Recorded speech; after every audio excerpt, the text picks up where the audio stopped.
Welcome to the Living Free Show. I am your host, Diana Gathoni, and I am excited to walk with you on this journey. Welcome.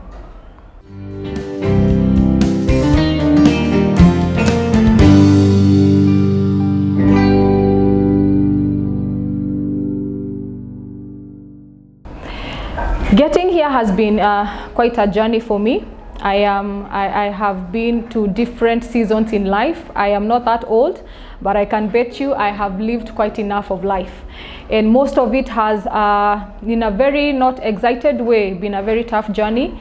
And that is why I am here with you today to share with you my story on how my journey has been to this point. It's been a tough one, it's been a good one.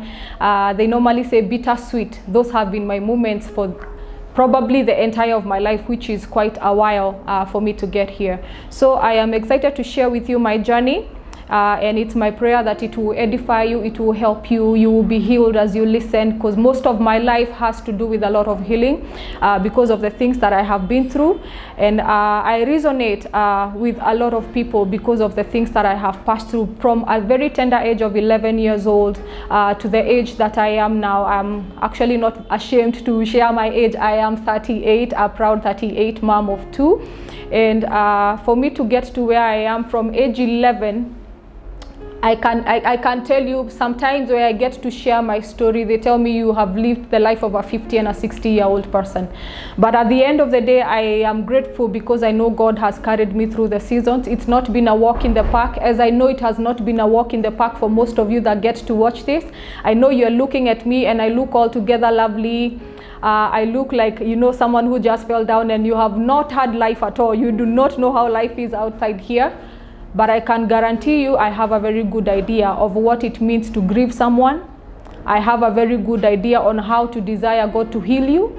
I have a very good idea of when your soul is in turmoil and hatred is eating you up. I have a very good idea of what happens when bitterness takes over your soul. So when I speak when I tell you my story, it's not because I am ashamed of where I have come from. It's because I have embraced the person that I have become. And when I look back at my life from this minute, I would not wish that my life was different. I would not wish that my journey was different. There was a time that I would wish that when I was in pain. But now that by the grace of God, I have learned how to deal with the pain, I would not wish that my life was different. Because what most of us need to understand is that the things that you go through are the ones that make you. They say they make you or they break you. And it's very true. They can make you. Whatever you're going through right now, it's the choice you have. You see, the Bible says that, and I'm a Christian, I love the Lord, I minister, and so I know my life getting to where I've been has not had much to do with who I am and my own strength, but in what God has done with me and enabled me to be. And so when I speak from the point of where I am one who has walked with God, and I am one who has allowed God to deal with me as He pleased. But I know how that tough is. And for some of you who may be watching, you may be in a season where you're wondering, Lord, this one will never end. How many years? I'm telling you, I have had decades. You can imagine from being an 11-year-old to being 38 years old. And this is now when I can confidently tell my story to the world. Just imagine the years in between, the decades in between that I have had to sit with God, not knowing what is going to happen. The years in between that I have hated God. The years in between that I have wondered, Lord, did you bring me here on earth for this? And so today, as I begin to share with you my story, I hope that you pick what you need from it. I hope that the Lord will lead you to a place where you will be able to not just pick what you need, but to allow yourself to walk the journey with God, no matter the process where you are in. There are things we determine how long we stay in processes. So maybe where you are there questioning God and wondering, Lord, so how long am I supposed to be in this season? I have asked that question many times. And some of them I have asked for decades, and I will be asking the Lord, okay, so this one, when was it supposed to end? Year 1, year 2, year 3, year 4, year 5? Is it supposed to end anytime soon? And amazingly, the Lord will not answer me. And I'm guessing He has not answered you as well. And that's why you are here watching. And for me, staying there even when you have nothing to say. I spoke to a friend of mine yesterday, and she was telling me, Diana, where I am right now, I am just sitting. I don't know, I cannot pray, I cannot read the Bible, I am not stressed, I am not depressed, I am just there. And it is okay to just be there. As long as there where you are is where God is, just stay there. You don't have to have anything to say. You don't need to you don't need to be praying for you to feel spiritual, or for you to think that God is still with you. And here I'm specifically speaking to the ones that have a relationship with God. I know you may get to watch this and you're wondering, what is Diana talking about? I am not saved. You may be of a different religion from ours, and you're wondering, because this one, I'm hoping my story will get to help you, even if you're not from my religion. Because when it comes to pain, you don't need to be a Christian to be in pain. You can be Hindu and in pain. You can be an Islam and in pain. So that one, pain doesn't it's not subjected to Christians only. It is for everybody. And so when I'm sharing this, it's only that for me, I have had a walk with God. So I can only share my story from the perspective I have, from the life I have lived. I cannot tell you something different. I have only lived a life with God. So I can only tell you my story with God in the picture. Because it will be maybe as long as I live, my story cannot be told without God being in the picture, because he's the one who has carried me through my different seasons. And maybe I will begin with my story from where I am right now. I am a proud mom of 2 beautiful children, a 12-year-old and a 10-year-old.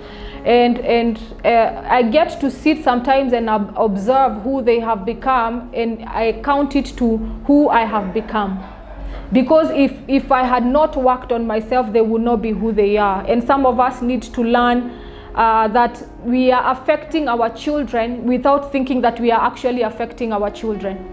The way you are living, it's going to be shown. Some of you are wondering why your children are as rowdy as they are. Maybe you as a parent, you need to first of all consider who are you as a person and find out if who you are is affecting your children. So when I look at my kids right now, I am happy with who they have become, because I know part of it is because of who I have become. I parent them well because I know how it is like to be parented by parents who don't seem to care. And I grew up in a family of 6. I'm the second born and the firstborn of the daughters. We are 6, 3 girls, 3 boys. I'm the firstborn of the girls. And so you can imagine, in a typical African home, in the days we grew up, in the early 90s, I'm an 86 born. So in the early 90s, when you were growing up, our parents were typical Africans. Us, we have learned better. We are not typical. We are raising our children well. If you have the wisdom of God, and if you have purpose to raise your children, we are doing better than our parents did. So growing up in that typical home, I'm telling you, my mother, and I love my mom. Now, I know she will get to watch this, so I need to first of all straighten things up before I say how bad she was. So, my mom, I love my mom. I was thinking about her the other day, and when I cannot materially trace anything that she has given me, what I can say is that she gave me God. Yeah, in the toughest of times, she still gave me God. So with that writes off anything. But the Bible says that love covers a multitude of sin. No matter how much I feel that she sinned raising me, I am grateful that because of love, she gave me God. And so being raised up in an African home with an alcoholic father, I look at men that sleep on the streets. Men, when you go to your up country, or at least now people who live are not in the suburbs. The people who live maybe in places like Eastlands, Kayole, Dandora, the places where alcohol and drug abuse is it's too much. When I walk to such places, because I mentor girls in such places, when I walk there and I see men lying on the streets because they are drunk, I know how that feels like. Because I have seen my dad. My sister has, when we go home, I have seen my sisters and my brothers have to go to the shopping center of the community, at home, and they have to carry my dad home because he can't walk. He just drank, he has drunk proper drinking, and it is not good liquor. They drink this cheap stuff. And so I know how that feels like. So if I see someone lying on the street and I know that is someone's husband, that is someone's father, that's someone's brother, I am not very quick to judge because I have seen it in my own home. And you will discover as I share my story, most of the things I don't judge people because I have seen it in my own life. I have seen it in our own household. I know how that feels like. I know where it pinches. And so growing up in a family of 6, my mom used to beat me up. Proper beating, you know, the one of, hi, proper beating. The one she will lock you in a room and she will only stop beating you because she has gotten tired. Not because she's done beating, you know. She's tired. Her hands cannot hold that mwiko again. She's tired. That was my mom. That was my mother, I tell you. Hey, my mom. I love my mother. So that is how I grew up. I don't remember if a day went by and I was not beaten. That would have been a glorious day. And I can guarantee you now, being a second born, the firstborn of girls in a family of 6, the other 4 are younger than me. So I had to deal with my big brother and I had to deal with my other siblings. If any of them did something wrong, I was the one to answer. Where were you? What were you doing? What were you doing? Are you not the one who's supposed to be taking care of these other ones? They did wrong, but I got the beating. And so you can imagine my beatings were almost on a daily basis. Because we are 6. A day will not go by until someone has done something. And as we are do re mi fa so, all of us, in a span of probably, let me see, between the year 84, that is when my firstborn brother was born, to the younger one of ours who was born in 1993, I believe. So that is actually 9 years. That is less than 10 years. That's 11 years, right? That's 11 years. Okay, Pastor, help me here. My producer, I'm asking my producer to help me with math. So between 84, 85, 86, 87, 88, 89, 90, 91, 92, 93, that's 10 years. In a span of 10 years, my mom had 6 kids. So we are all do re mi fa so. The only one that has a huge difference is my big brother, because between me and him is 2 years. The rest of us is 1 year, 1 year, 1 year. So you can be guaranteed at that age, we were messing up on a daily basis. And I was answerable for that. So I grew up resenting my mom. I grew up hating my mom. When I was growing up until I was in class 8, my dad was a very wealthy man. You know the one the rich call rich. I'm telling you, we were joking with him the other day, because I have learned, and I would digress a little bit and move forward to now. What I have learned with my dad, as much as he is who he is right now, he is not doing very well financially. He has no material things. He has nothing. He's just like, if my dad is my dad, the way he is standing like that, that is everything that is everything that he is, that is everything that he has.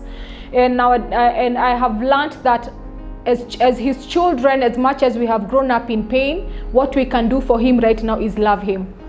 Because he has grown old, he can't go back to work, and then we shall say that he shall give us a very good inheritance. You know, he is not in a position to be able to help any of us whenever we are stuck in something. He cannot be able to provide for us. We actually have to be the ones who are doing it for him on a daily basis. And I have learned that right now what we can give him is love, to make up for what he's feeling that as a man he has lost, because there is an aspect of him being a man as well. So going back to then 90s growing, he was a very wealthy man.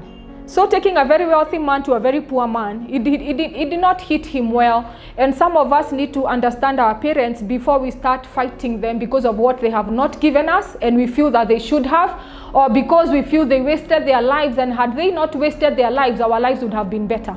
Because I have been in positions where I am very angry at my parents because I felt I was very good in school. Me and books, we are very good. I was very good in school. But by the time I was in class 8, my dad started drinking. Proper drinking. And of course, it was the relationship worsened between him and my mom. It had been worsening with time. When he started drinking, he couldn't take care of us.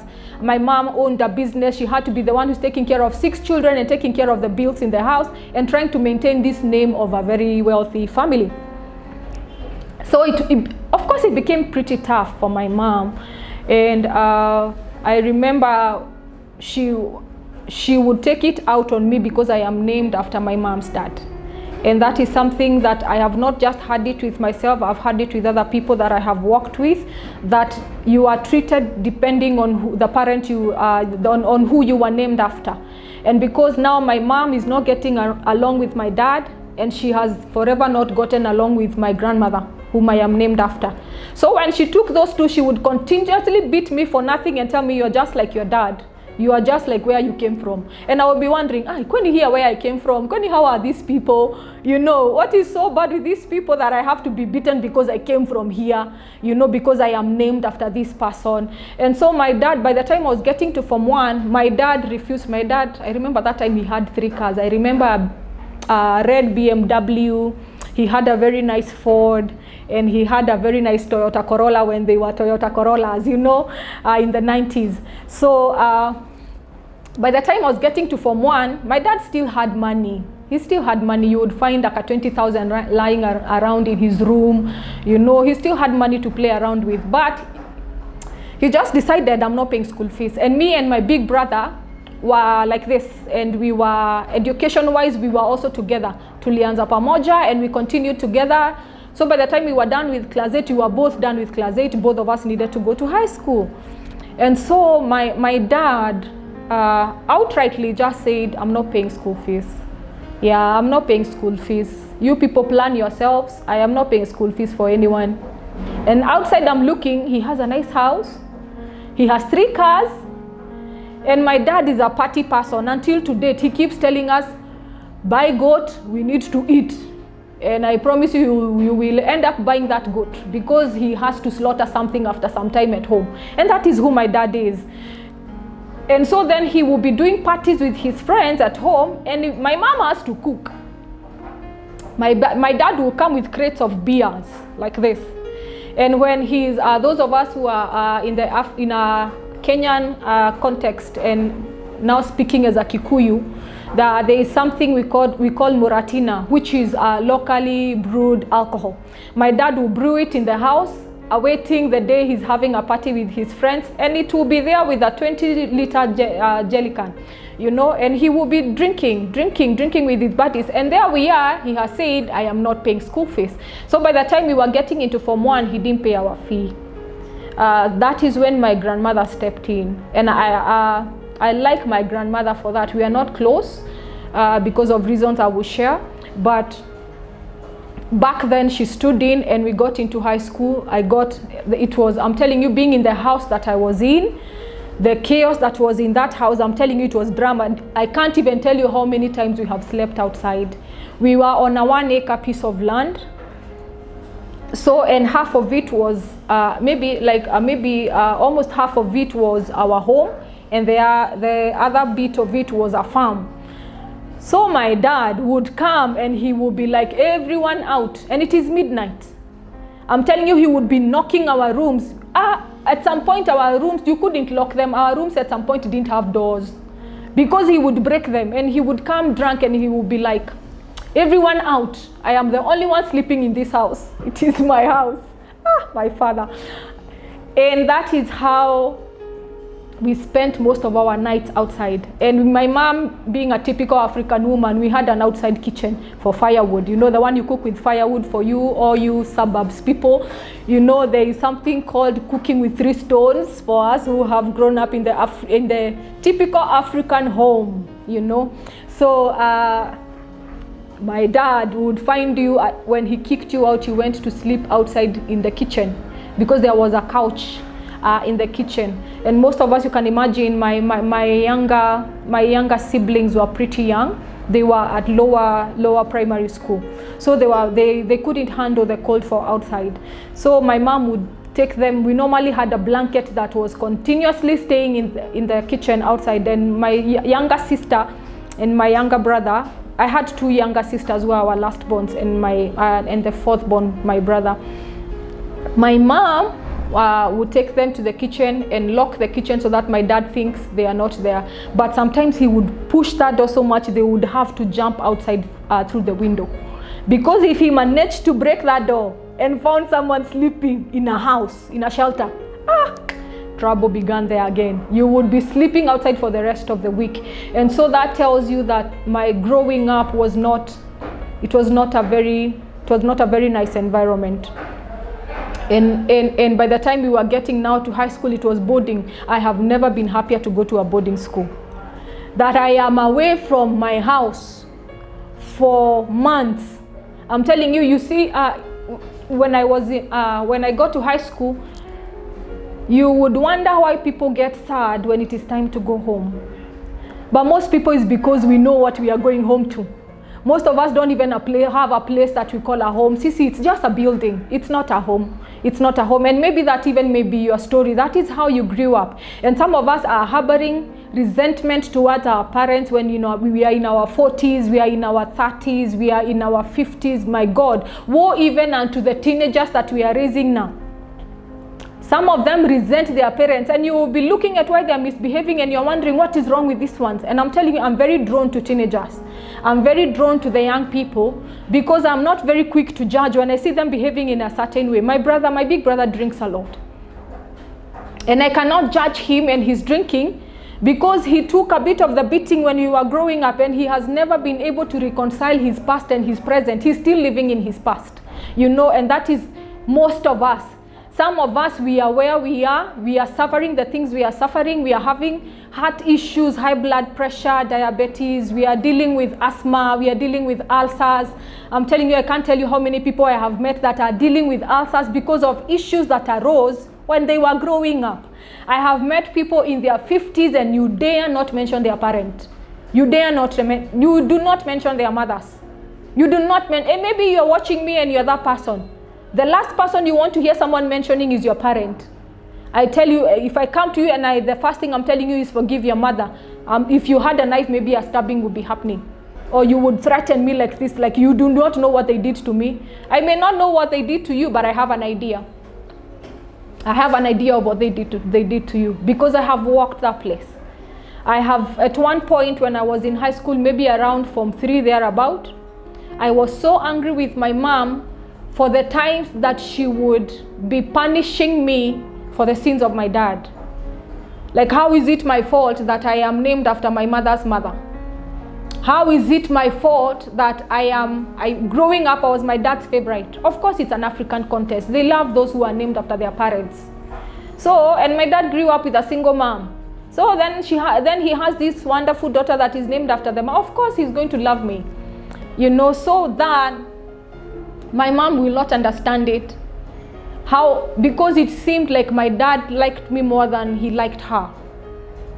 And it took me a very long time to understand that was something that was, how would I put it? That was something that my mom saw and she did not like it. The fact that my dad seemed to love me more than he loved his own wife. So there were times I understand now that my mom punished me for that specific reason. And that is beyond me. I didn't even understand it then. I was like a teenager. I didn't understand it then. And bringing you back to my 11-year-old person before even this came, let me tell you where the story with my mom started getting soiled. When I was 11, my mom, being that we were a very rich family, and being my mom is from their up country, they didn't grow up with wealth. So being that my mom was the first of their family to be a very wealthy person, most of her siblings would come to our house. Our house was it was a base. It was a big enough house that could host a lot of people. And you know, back then, parents didn't pay attention who slept where, who slept on which bed. The fact was, we are all here, 20 of us. We have a 3-bedroomed house. One is for the parents, so the other 2 bedrooms and the living room, the rest of you, the rest 18 of you, yeah, just find your sleeping post. And so in that, my mom accommodated her siblings a lot. And at one time, her brother, I think it's he's the second last born brother in their family, and I cannot even tell you how many there are too many. So that was the second last born in their family, and he kept chasing me to the bathroom. And my mom used to dress us well. She had money, so she could afford to buy good stuff. short things. My mom is not a fan of long stuff. She would buy us fancy clothes, you know. And one time, most of the times when she's at work, my dad is at work, we had nannies back then. At least I'm telling you, I have grown up with nannies at my age, you know. And so her brother would chase me around a lot, and I didn't understand why until he molested me when I was 11. I was 11 years old, and everybody was in the house, everybody was sleeping, it was in the middle of the night. The guy woke up the following day in the morning, and remember, we are many at home. So my mom has her sister, my mom had her brother now, the brother that molested me staying with us. My mom had her nieces and nephews, the kids to her brothers, staying with us. When we woke up in the morning, I'm telling you, my uncle bragged to his cousins of what he had done, and that news reached my mom. By the time it was 11 a.m. in the morning, my mom had the whole story. So I was called. See, I was beaten. I'm telling you, I was beaten. Oh, I think I still have scars to date of how my mom was in the house with her sister. They were beating me in turns. And I can tell you, being 11 and he was 21. So you tell me, how was that my fault? Yeah, you just tell me, how was that my fault? I'm 11, he's 21. And he did not get a beating. He was not questioned. He was not called out. He was not sat down and asked, so why did you do this? But me. That is where my relationship with my mother soiled. And I think over the years, my mom, okay, she has never apologized, and I don't expect her to. She's one of those ones I have learned to forgive without receiving an apology.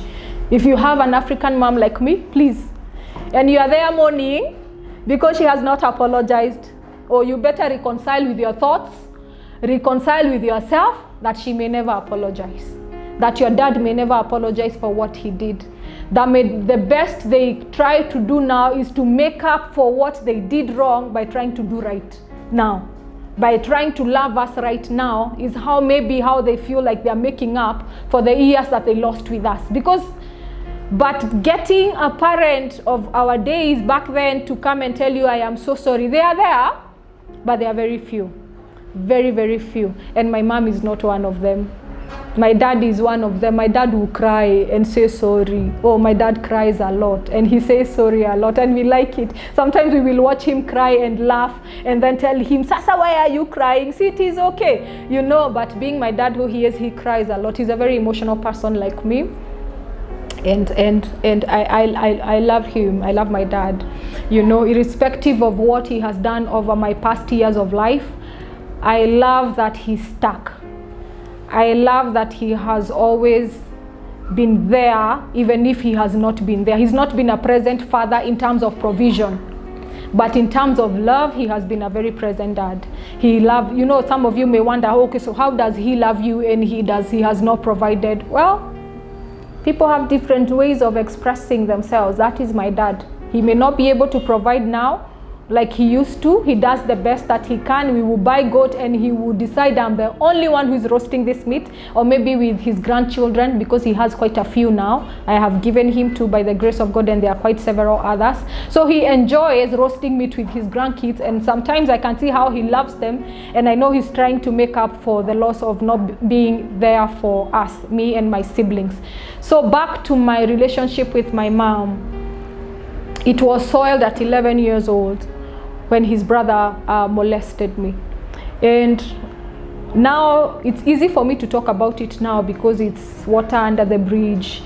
It's a journey I have walked with myself. I'm telling you that the journeys you walk with yourself are very powerful.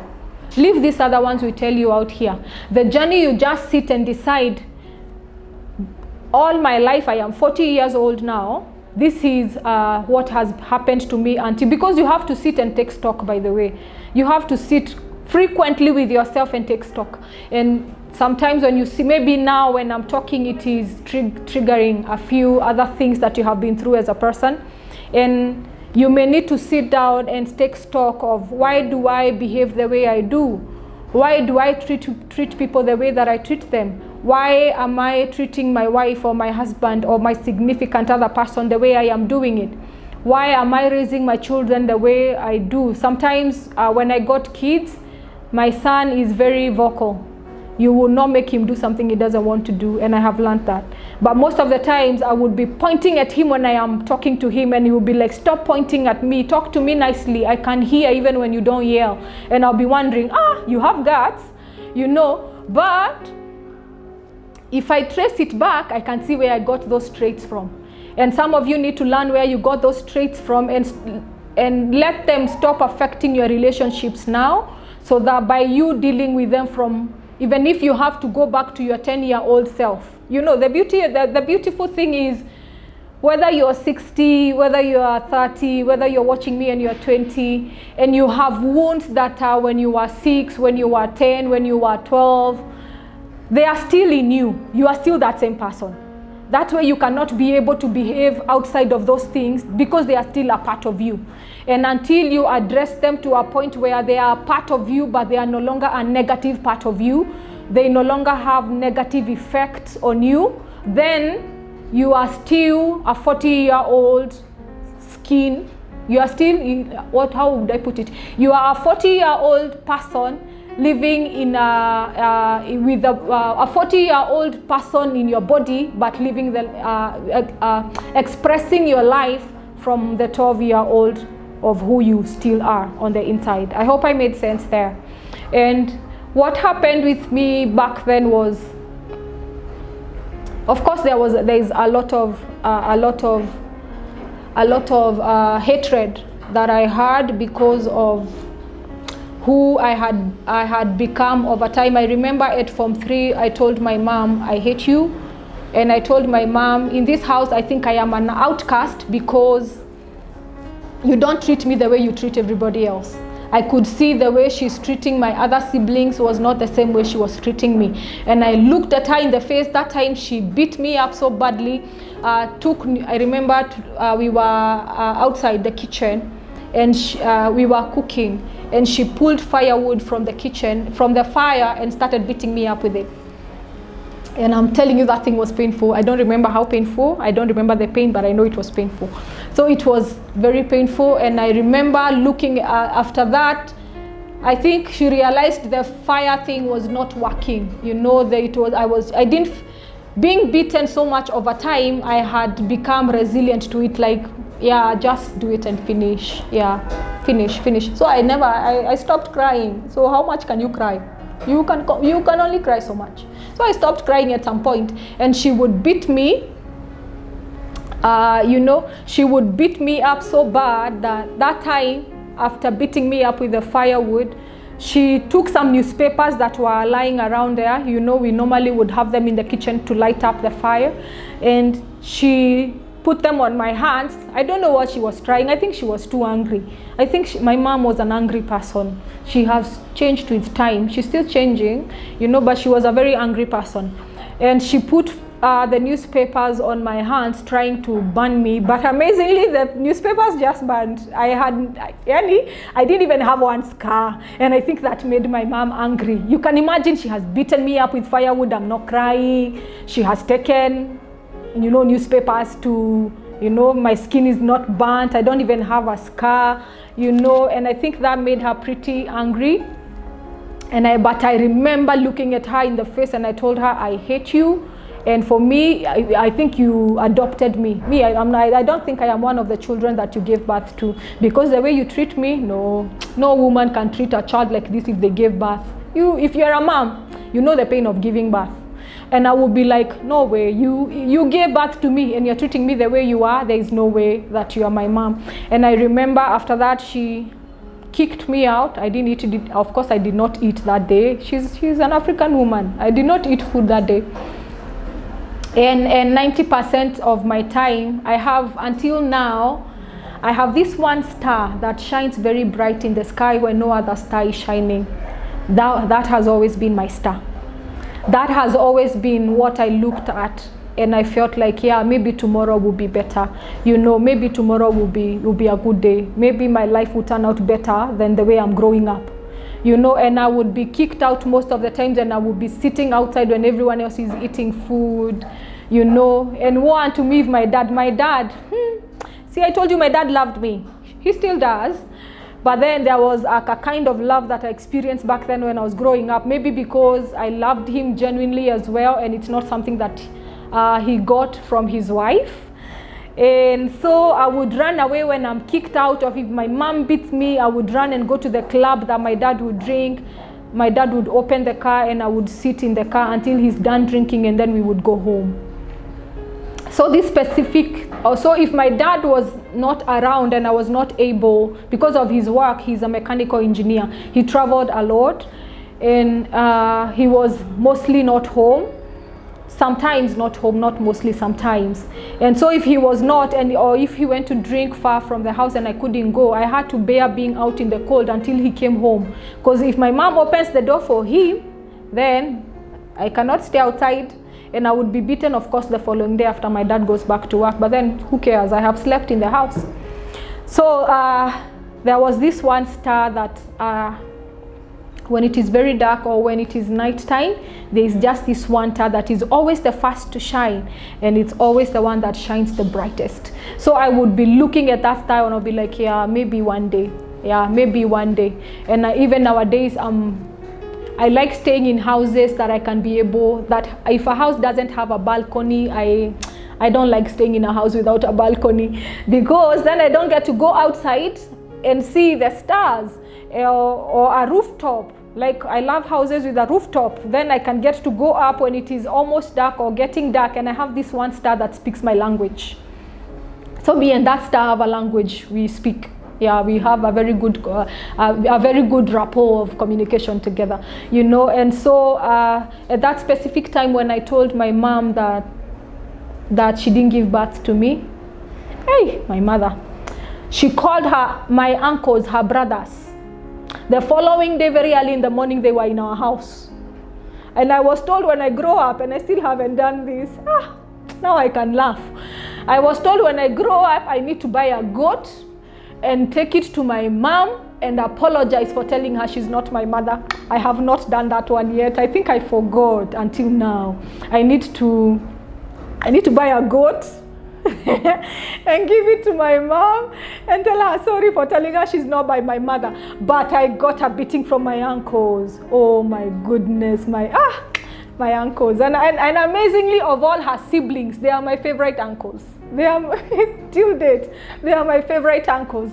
You know, if we are having anything that requires elders to be present, they will be the ones I call.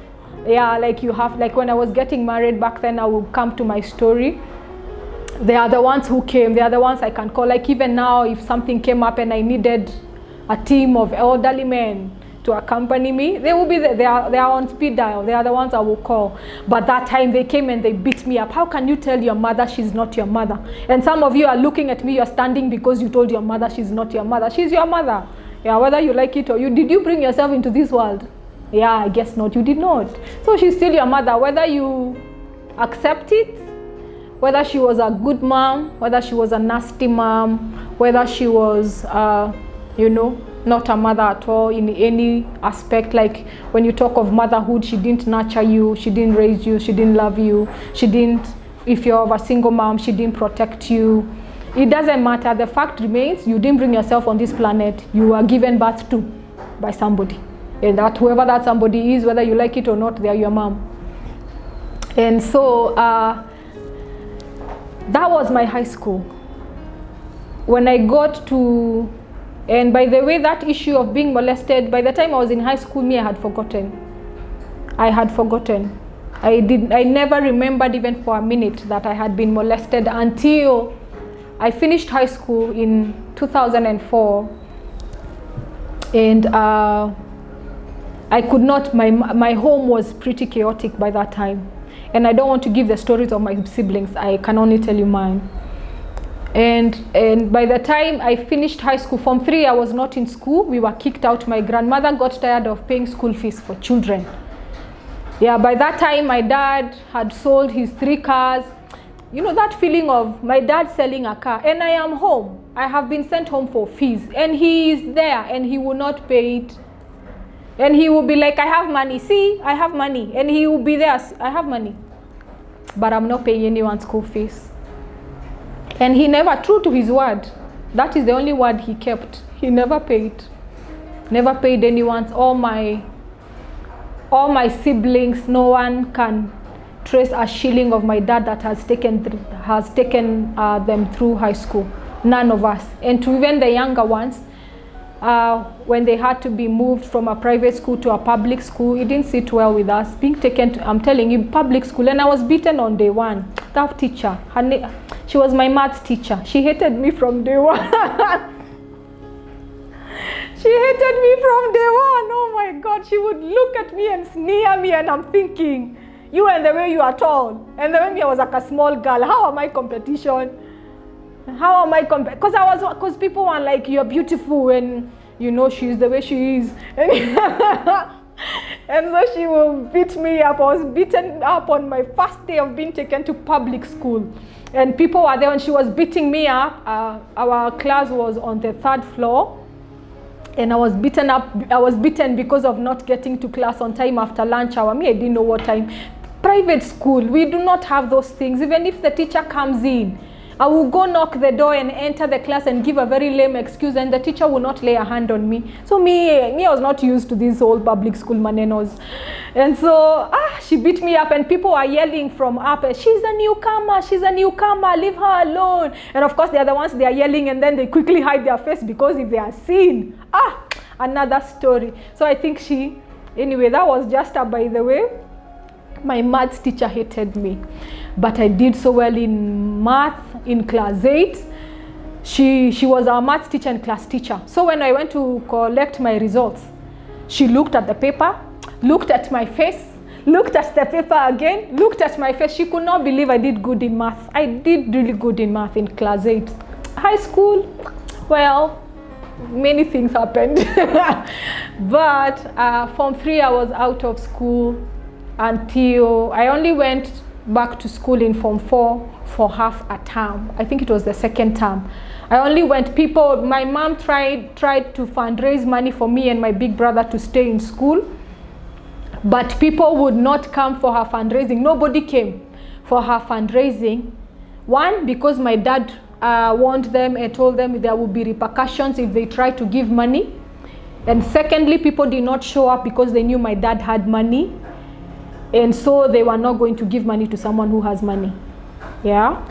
And so I finished high school just like that. I didn't do well, but yeah, we are here. So even you, maybe you didn't do well. Even you, maybe you didn't do well. We all have stories to tell of our high school. And so that has been my journey up to that point. My story proceeds. I'm telling you, I have a beautiful story made of very many highs, no, many lows and very few highs. And I thank God for it. And we will continue with my story in just a little bit. I'm just going to take a break, sip some water, and then I'll be back. Watch part 2 of this remarkable testimony only on the next episode of Living Free with Diana.